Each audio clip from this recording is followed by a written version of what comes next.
French fry வீட்லேயே எப்படி செய்யுதுன்னு வாங்க பார்க்கலாம். ஸோ நம்ம வீட்லேயே செய்யறனால பிள்ளைங்க வந்து இது ஹெல்த்தியாகவும் இருக்கும். ஸோ நம்ம ஃபர்ஸ்ட் வந்து உருளைக்கிழங்கு வேக வச்சு எடுத்துக்கணும். உப்பு, கார்ன் பவுடர், மிளகாத்தூள், சோடா மாவு, காஞ்ச மிளகாவும் சீரகமும் இடிச்சு போடணும். ஏதோ உருளைக்கிழங்க மசிச்சிடணும்.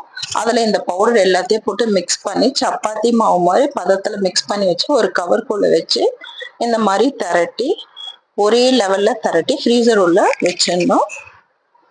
ஹாஃப் அன் ஹவரோ இல்லை ஒரு 45 மினிட்ஸோ வச்சுட்டு கொஞ்சம் மாவு கெட்டியான பதத்தில் வந்த பிறகு இந்த மாதிரி ஸ்லேஸாக உங்களுக்கு எந்த அளவுக்கு நீட்டு வேணுமோ அந்த மாதிரி கட் பண்ணி எடுத்துக்கோங்க. இந்த மாதிரி கட் பண்ணி எடுத்தோன்னே எண்ணெயில் போட்டு இந்த மாதிரி பொரிச்சு இப்போ ஃப்ரெஞ்ச் ஃப்ரை ரெடி ஆயிடுச்சு. ஈவினிங்லேயே நம்மளுக்கு வீட்டில் ஸ்நாக்ஸ் ரெடி ஆயிடுச்சு. பசங்களுக்கு வந்து இந்த மாதிரி பண்ணி கொடுங்க. ஸோ பிள்ளைங்களுக்கு ரொம்ப பிடிக்கும். இந்த வீடியோ உங்களுக்கு பிடிச்சிருந்தா லைக் பண்ணுங்க, சப்ஸ்கிரைப் பண்ணுங்க, உங்க ஃப்ரெண்ட்ஸோட ஷேர் பண்ணுங்க ஃப்ரெண்ட்ஸ். பாய், தேங்க்யூ.